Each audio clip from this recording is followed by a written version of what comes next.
But then what happened after COVID then? What happened next?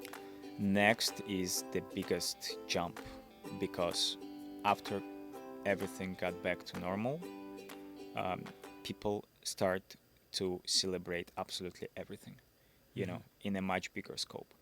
Weddings, birthdays, employee appreciation day, staff appreciation day, teacher appreciation day, Hmm. everyone appreciation day.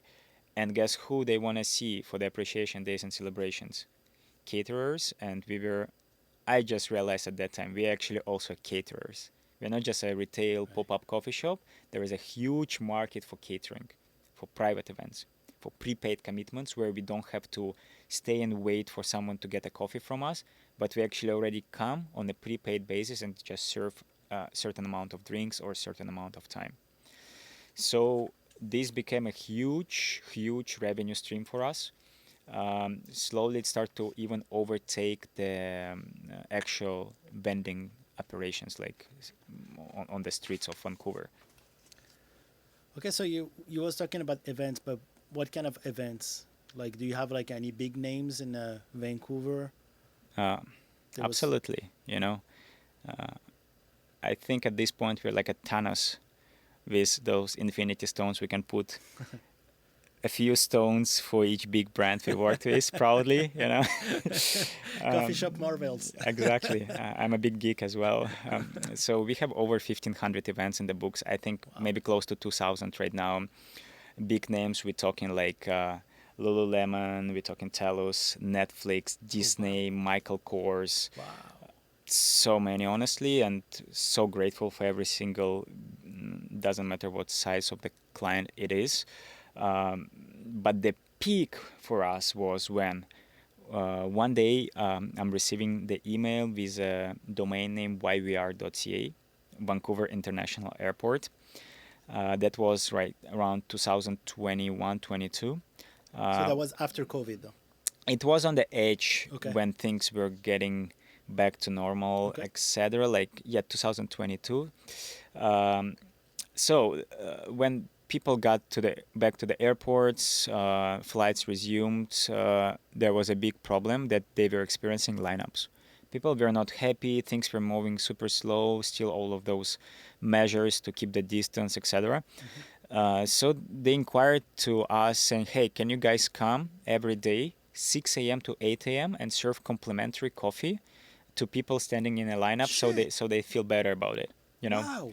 you know, So you going in the lineup and you're serving coffee? pretty much staying like on the side of lineup, etc., with a big stance, like, "Hey, lineup is long, but you can have a sip of coffee." Like there was a couple, like, um, uh, So who was cheering up. paying you, the customer or the That's the YVR? thing. YVR were compensating for everything, right? Wow. So it was like a 2 months agreement uh, to come for 2 hours and surf in the morning, which in the beginning I was like, wow, this is great. But then I was like, does it mean that I have to wake up 3 a.m. for the next 2 months and deliver the coffee bike by 5 a.m. so it's ready to serve at 6 a.m.?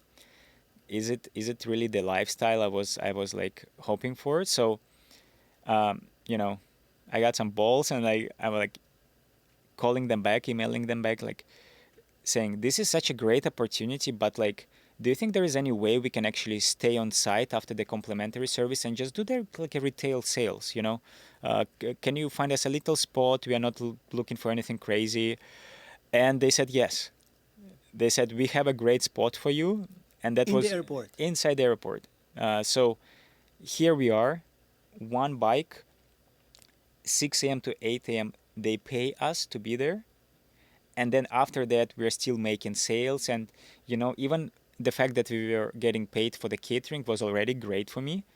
I keep the bike on site. They also gave us a storage space for the supplies, etc., so we don't have to travel back and forward. But man, the crazy part started when I start to see what is the sales capability of the airport.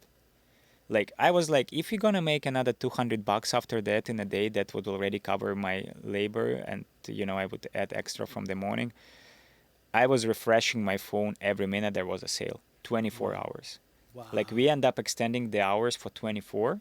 Wow. Uh, the numbers were crazy. So it's like Like, 1 a.m. you have a client. 3 a.m. There's 24 hours. There was always someone, staff, wow. people, non-stop lineup. Even considering there are so many And there's like coffee, Starbucks. You have like some everything, right? Starbucks, Tim Right? Hortons. Yeah. It's such a constant flow machine. The airport is probably the golden mine for any business.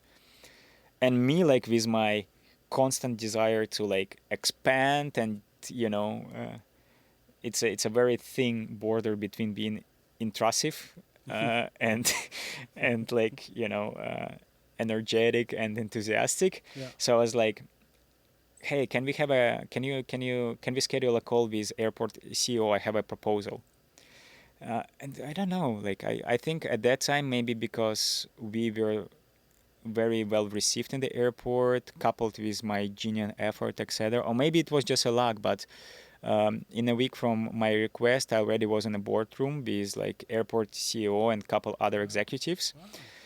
and I was like, This is big, man. this is Yeah. big, and I was like, I'm just a coffee guy, right? I was just recently riding around the Olympic Village selling coffee, and I was like, yeah, this is the numbers. This is what we do with one bike. Everyone love us. We made the videos where the staff of airport would be drinking a coffee and say, "So a good coffee. We are so happy that you guys joined us." I was like, now I'm moving. It's my step was, can we add more bikes to the airport? Oh. That was my hook. Oh. That was my hook, and they're like, yes, we can. Why not? I was like, was it that simple? uh, so we end up getting 2 more locations, having total of 3 coffee bikes in the airport. Location or bike? And 3 bikes. Okay. We moved 3 In the bikes airport. indoors to the airport. We had 1 coffee bike international departure, 1 coffee bike domestic departure, and 1 coffee bike domestic arrival. And the YVR, they still paying you? At that time, the catering portion was already finished, but who cared? Yeah. we managed to discover such a new great opportunity, Of course. right? It was crazy. Like, numbers were great, and from the very beginning, the arrangement was temporary. They were specifically mentioning me, this is not forever, right? We have 1 coffee shop under construction here, there, and there. And they call you because also you have a pretty good reputation. You That's already that's built a that's that, that's reputation part right of it, there. right? The executive who actually invited us, she was just one of those people running on the seawall daily, and we were just there every day. So she just liked the concept. So we managed to stay in the airport for 2 years. For 2 years, as opposed to initial 2 months request. 2 years. We stretched it pretty good. Okay. Every fairy tale has an end. So Mhm. they opened 1 coffee shop. One of the bikes got closed. Then they opened another retail coffee shop. Okay. Another bike got closed. And then finally they opened the 3rd coffee shop.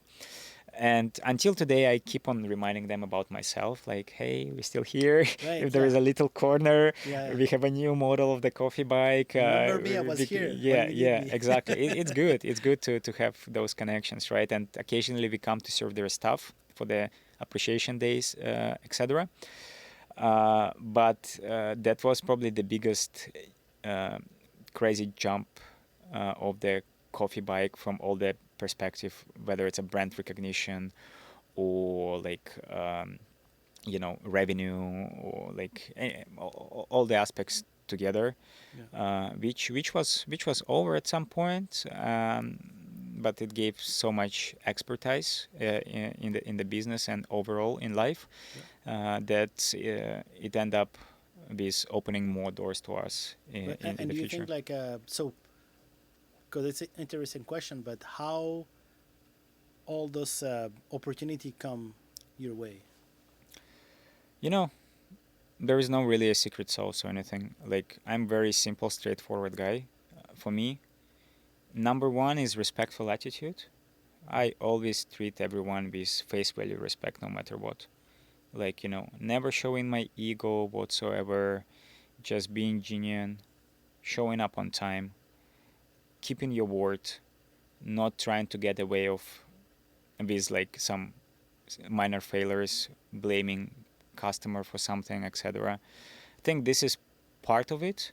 Another part is just being consistent, from day 1, from the time when I was coming outside, both January and February 2018, when it was snowing, and raining, and I was still there, believing in the idea and execution. And finally, a pinch of luck, maybe, all of this together, combining with being in the right time and at the right place, giving you this type of outcomes. And you feel like you're creating your luck with your hard work as well? Um, I believe in karma, right? Luck is very subjective, right?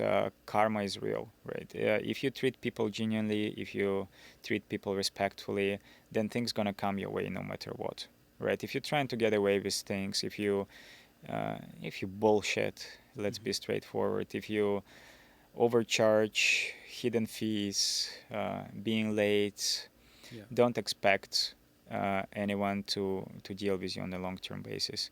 And even for us, I understand the moment I stop execution, the moment we stop providing quality, there is going to be someone within the minutes who will replace us. It works like this.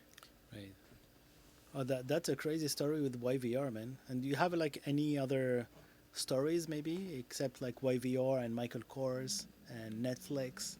Yeah, I have even a bigger one, Yeah. and it's pretty like it's pretty it's pretty big. Yeah, Okay. right. I am in China. We are launching our coffee bike production, the one I have already talked so much. And in the middle of the night, I just tend to wake up a lot and check my phone. At 3 a.m. in the morning, I receive another email with a Sony or SonyPictures.com domain name. And, I was like, okay, another catering inquiry. Maybe they want us to come and serve their staff for like a Christmas party or something. Uh-huh. But obviously, I respond right away, 3 a.m., whatever. Like this type of people, they typically would email few different organizations. Right. You have to be Move fast, right? Right. And I respond, I'm like in my typical professional manner, saying, yes, of course, we can accommodate your inquiry. Like, so what is the date? Do you have any date in your mind? And she gets back to me right away. Yeah, we're actually looking for 120 events at least. I'm like, and I'm Sorry, 3 a.m. 120 what? events, 120 caterings. Okay. And I'm like 3 a.m. On the other side of the world. I'm like, my eyes. I'm like, am I tripping? What's going on? Like looking at the phone, reading So now you're slowly in again. China. It's 3 a.m. Yes, yes, and then you're receiving those yes. And I'm email like, from I'm Sony. like, sure, yes, we can do that. Tell me more, like, And we end up having at that night, I think, 40 email sequence of back and forward.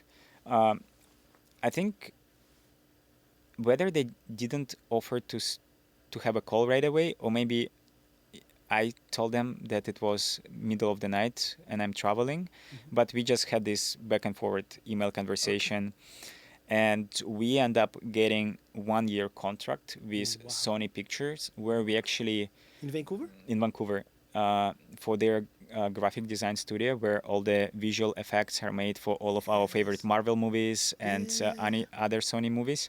Yeah. The deal was we are actually building them a custom espresso bar to be inside their office, and our baristas would be coming 2 to 3 times a week to serve their entire office for the full day. So they have also a person who's serving coffee as well? No, that was part of my team. Okay, okay. So we end up building them a custom branded. It was like mix of coffee bike branding with what they wanted for their office. From us, it was expertise in coffee because we served so much. It was like overall brand presence. We served so many events. We had this local brand presence. So it was the espresso bar powered by Team Coffee Bike, by Coffee Bike brand, and that was like over 100K contract. Right, Wow. that was something that really widened up my perception of how big Right. this business can be, even on the local basis. We ended up being there for 1.5 years. Wow. 1.5 years, and the only reason why we discontinued was because they moved to the new office, and it was smaller, so they didn't see the feasibility of our services. Having someone. Okay. However, they are planning to move to the new, bigger office soon, so finger crossed they're gonna email us back, because we were given our full genuine effort there. Like, out of all this 1.5 year, we Yeah. had zero downtime, no cancellation, nothing, right? Working like a Swiss watch, you know. Yeah, I understand, um, especially with this kind of contract. And just for me to understand, so those kind of contract, when let's say you have like a year and a half contracts yeah. working with them, they pay you in advance or it's like monthly or how do they pay you? Depends. With this specific, it was a monthly arrangement, Okay. which was great. You know, So every month you get like you get your check every or month they just send a bank transfer to us for okay. a specific amount of events, and it was great, right? That is amazing.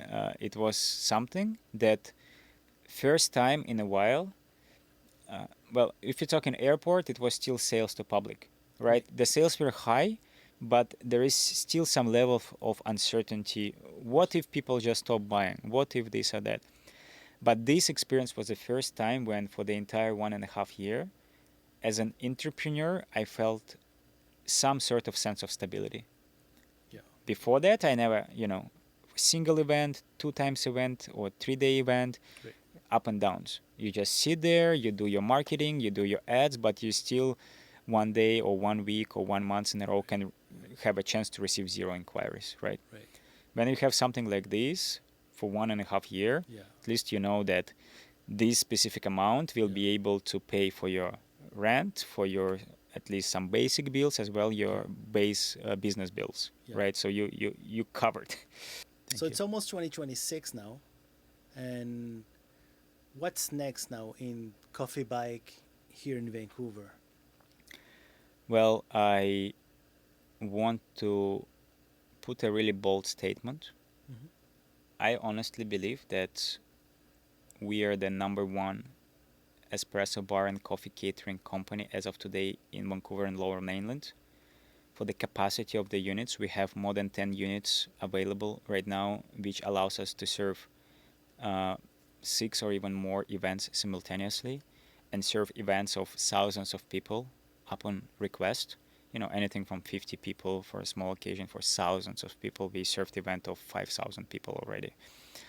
And the next is we're just going to continue to provide exceptional service, exceptional product, and add more and more innovative ideas. For example, recently we have introduced a new co-branding to the coffee bike, which is called Espresso Deluxe.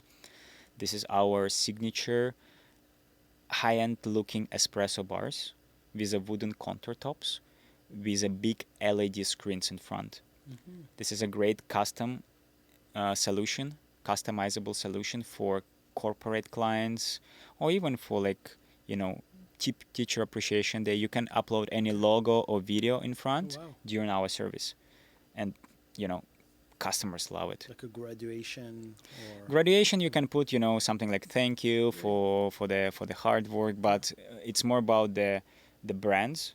You go to Lululemon, you put this Lululemon Oh, okay. advertisement there, for example. Okay. You go to real estate event, you would put the real estate event logo or even the Wow. picture of the actual development there. Everything that is related to customization, people love it. Like we also introducing the 3D printers, which is not a very big novelty in our industry, but the one that can print any logo or even your selfie on the top of the latte foam. You Hmm. just Oh insert it as like wow. boom. Yeah, yeah, yeah. And we always keep on listening for the feedback of our customers, trying to add something new, improve something existent. So the next is just expanding more and more locally.